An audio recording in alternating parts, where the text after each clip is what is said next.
Well, that's it. Season's come to a close. I thank Caddy and Maxie and the team for a good year. One that had some ups and downs. Didn't quite end like we wanted it to. And I thought today was a pretty good college basketball game, pretty hard fought.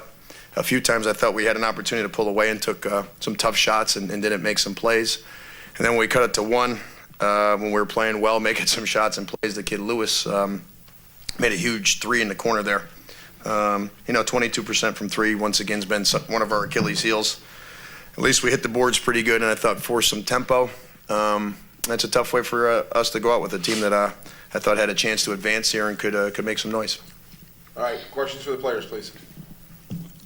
Raise your hand. We have mics. Matt.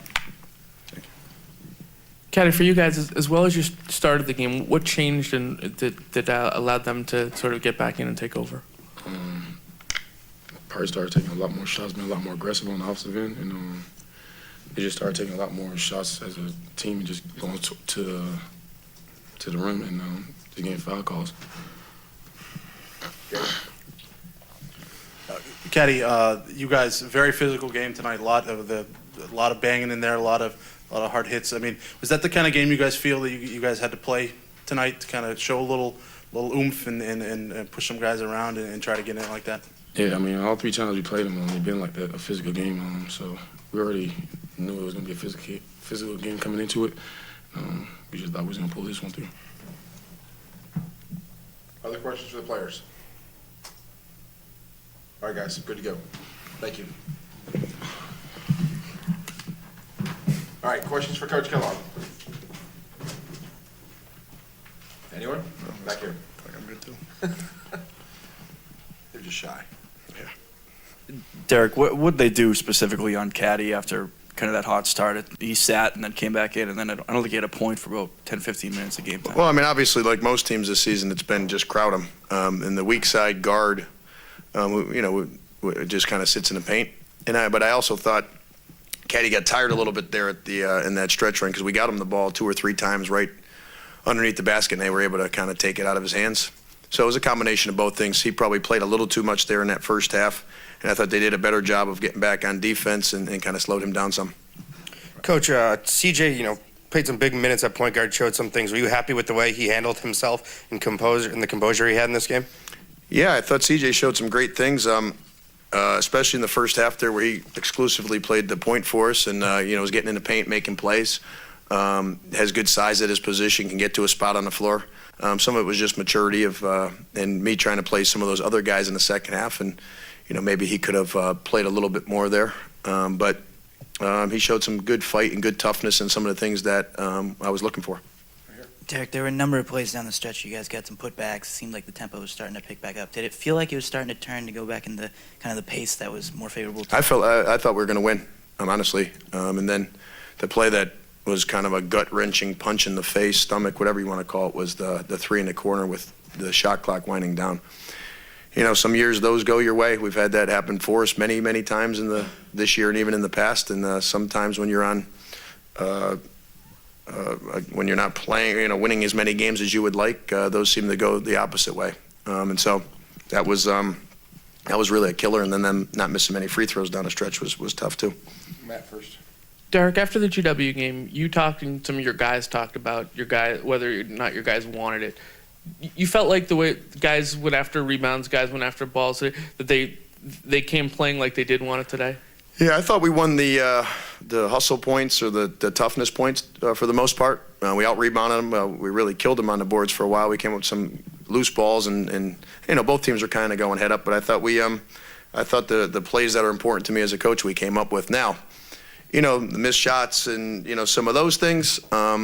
We might not have done that, but the toughness plays and the effort plays, I thought we did a good job tonight. And the guys came in like they wanted to win a game and try to win a championship. Derek, you lost Jabari in like 12 seconds in that first half. How much did that take out of the flow of what you wanted to do with that second unit?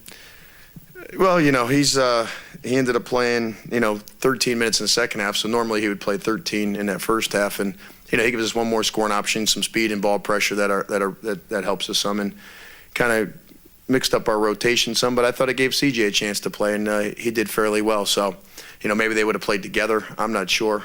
Hadn't really had much time to think about that particular situation, but he's a big part of what we do. And when we've played well at times, he's been a guy that scored the ball and made plays. Derek, this was Dante's second 23-point performance against LaSalle this season. Coming into today, was it kind of a conscious thing to maybe get him some more shots than usual against LaSalle? Was that something you saw coming in? It's been a conscious thing for me for a while to try to get him going, because I think he's a kid that has a good upside and can really score the ball. Somebody who should be in double digits most of the time. And he's starting to really get that hunger and that toughness and that desire to do that. And, today I told him to be really aggressive on the offensive end of the floor. And when he does that, you'll see 23 points and 6 rebounds and things of that nature. 2 questions for you, Derek. Yes. Other than the late 3, was there a play or maybe a series that you'd like to have back? And then second question would be, would you guys accept a bit of an invitation comes to one of the other tournaments? That's a twofold and a good one. There's a couple runs where we were up 7, one or 2 in the first half, that I would like those particular scenarios back, because I thought the guys played by themselves for a little while there. We took some tough shots and guys played one-on-one, and then they got a couple easy baskets. In a tight game, those 4 or 5 point swings can be killers, and I thought that was kind of one of the points where we maybe lost the game or could have pulled ahead. And I think obviously if the NIT invites us, we would go to that. But I think if not, we'll call it a year and get those other guys ready for the future, and help Caddy and Maxie get on with their careers. Coach, you talked about Dante's aggressiveness earlier, but were you happy with the way he was getting to the basket and able, to get in the lane and get some of those putbacks? What I was really happy with is he offensive rebound, his putbacks. That was something he hasn't done. And then some of the drives and tough plays that he made was nice to see. He was probably our best offensive player, hands down, for most of the game. And when he plays that way, he's pretty tough on the offensive end of the floor. You guys crashed down on Jarrell Wright when he got the ball down low. Is it kind of a pick your poison thing between him and Price on the outside? Yes, and Jarrell Wright's gotten much better since the last time we played him of passing out of the double teams. We left one time and it was kind of ill-advised, and they got a layup out of it. And then actually that scramble where Khalid Lewis hit the 3 was kind of a broken play a little bit, because we had trapped him and the ball bounced all over the place, and then he picked it up for a 3. But yeah, I think when he can score and be effective down there, that gives them like one more option to go with Price. Derek, this is probably a question you didn't want to have to answer, but how do you wrap up what Maxie and Caddy meant to this program? Well, I think, I'm positive, although I'm a realist. Like, I'm a guy that we would like to have done more and taken advantage of where we were a couple weeks back. That did not happen. But the one thing I will say about Caddy and Maxie is they're going to be sorely missed when they're gone. Like a lot of players who have come through. But I think those guys, they've won a lot of games here. 20 games their first 3 years and almost 20 this year, with the 7th rated non-conference schedule in the country, in a very tough league that I think is as tough as any out there. And those guys have been special. They've been really become part of our family, the UMass community. They've both graduated. I told the team after the game, although we didn't win as many games as I would have liked, and maybe has gone as far as I would have liked, because I would like to be in a certain spot every year, because that's what we are as competitors.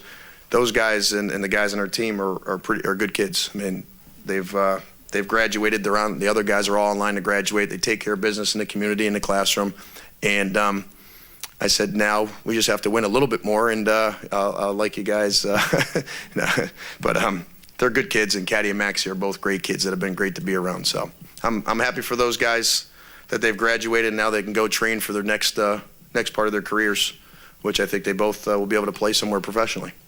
2 more questions. I think you guys had. I'm running out of steam too. I think you guys had won 4 fairly close games in a row against these guys. What happened then that didn't happen today? That's a good question. I think we've made we made a few of those late shot clock heroics in those other games, and today I felt like they made them. We got to the free throw line quite a bit more on the game 1 or game 2, and then we forced a few more turnovers in those games. And, our Achilles heel at times, I think we can go back to the beginning of the year, is, 4 for 18 from 3. Every time we looked at that, we were either in a dogfight or lost. I mean, that's a number that just can't happen. You got to be up around, in the high 30s, mid 30s, to have some success at the college level with as many threes as we're taking. That They make 7, we make 4. That's 9 points. I know, I'm just teasing. All right, anybody else? All right, Thanks. thanks, DK. Thank you. All right, sure, thank you. Thanks, no problem. Thank you.